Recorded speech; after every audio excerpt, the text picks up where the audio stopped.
Good evening, I'm Chris Berg. As always, thanks for joining us. Tonight's point of view topic, how do you feel about people getting pay raises arbitrarily? In other words, there's no real measurement of their performance, their success, and yet the person ends up getting a nice, hefty pay raise. You cool with that? Because I'm not.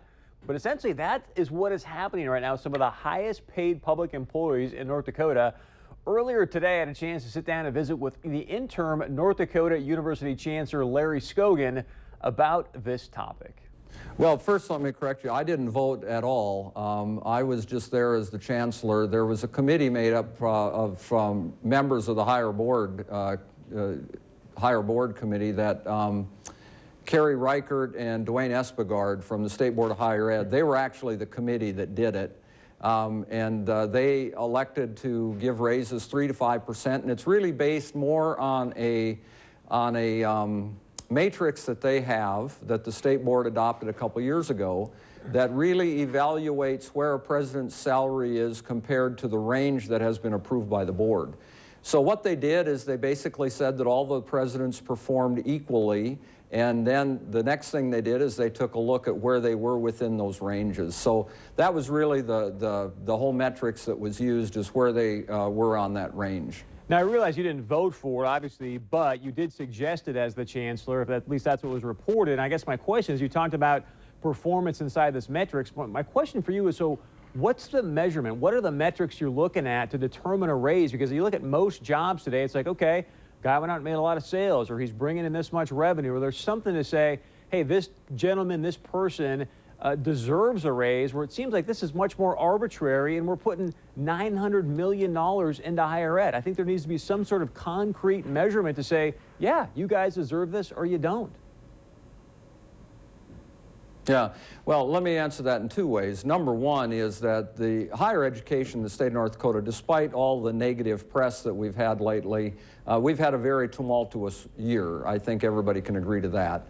North Dakota higher education is doing a fantastic job across the board.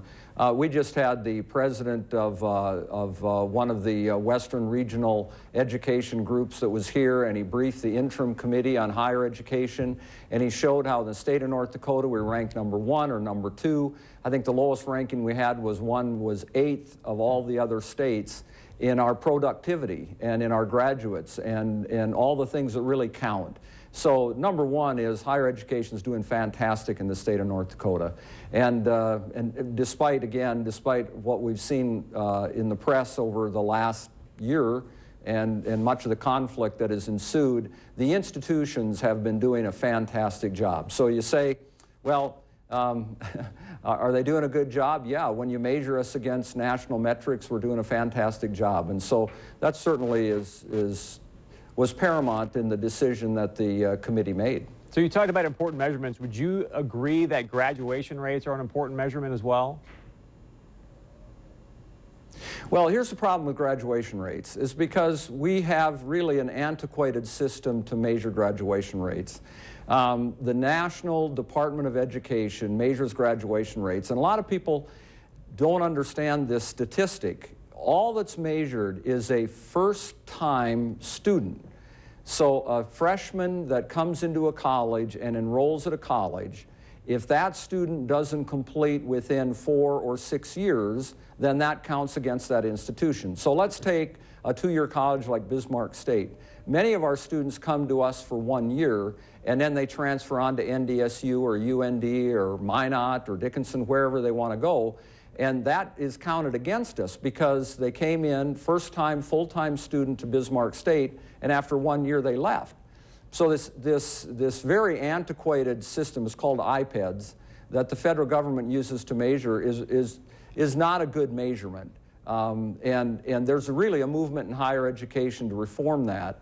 The Gates Foundation, Bill and Melinda Gates right now, are paying for an initiative to come up with better metrics, because what we ought to do is we ought to say a student that starts at Bismarck State and then they transfer to Minot State and then they transfer to UND and eventually they graduate, well, everybody ought to get credit for that because the student has been a successful student. We need to get back to looking at the successful student. So the iPad numbers are not good numbers. Let's just start there. Secondly, is when we look at the numbers, even if we use the iPad numbers, and we look at some of our institutions, they're doing fantastic, even on the iPad's numbers. But again, I don't put a lot of credence in them. I was at a national conference last year, and I got a round of applause when I said that we are labored with this iPad system. And everybody applauded because people in higher ed do not like that system. And I know there's been a lot of talk about measuring against iPads, but I just don't think it's a good metrics. So maybe that's not the best metric, but let's talk about, again, the metrics and the payment that's going to presidents and the chancellor himself, some of the highest paid individuals in the state. I guess a question for you is, let's look at the chancellor making about $350,000 a year, or governor making, $115,000, even maybe $150,000 might be a little bit high for him.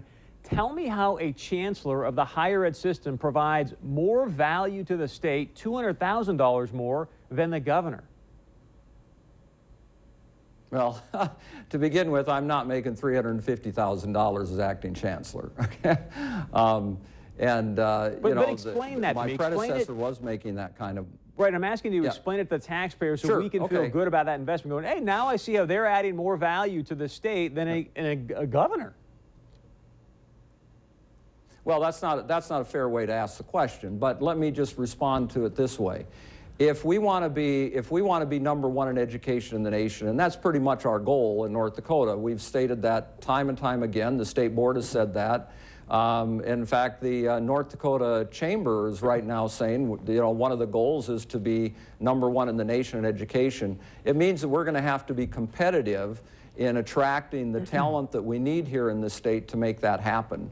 And so if you're going to be competitive and across the board. Because I think that's the typical answer that people hear. But the thing is I think people are saying, wait a second, where does it prove that if we put more money into people, it equals a better education? This may not be a fair analogy, but I'm going to use it. The Pittsburgh Pirates right now, #1 in Major League Baseball, their payroll is way below the New York Yankees, yet they're #1. So I guess I don't see the equation of, hey, let's pay people more money means we're going to be #1 in education.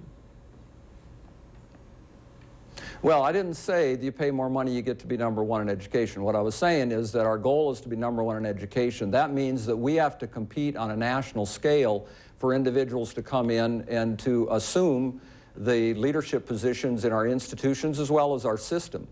So the salaries in higher education are based on a national norm, and that's how we can compete nationally. Larry, thanks so much for your time. I guess what I'm hearing essentially is it's fairly arbitrary and has just been inflated from a national level, and that's obviously no fault of yours. It just sort of is what it is. Mr. Skogen, thanks so much. Again, we look forward to having you back on as you hold this interim chancellor spot. Maybe next time we'll have a better idea of how you're enjoying your new role here in higher ed in North Dakota. Be sure and stay with us because coming up, we've got our great specific segment called Politically Correct or Political Crap. I'm sure many of you have heard by now there was a rodeo clown in Missouri that donned an Obama mask. If we can bring up this, please. And as you'll see here, this guy now has been kicked out of the rodeo for life because of wearing this mask. Do you think that's politically correct or political crap? We'll show you your feedback when we come back. And as always, be sure and join our conversation. Go to our website, 630pov.com. We'll be right back.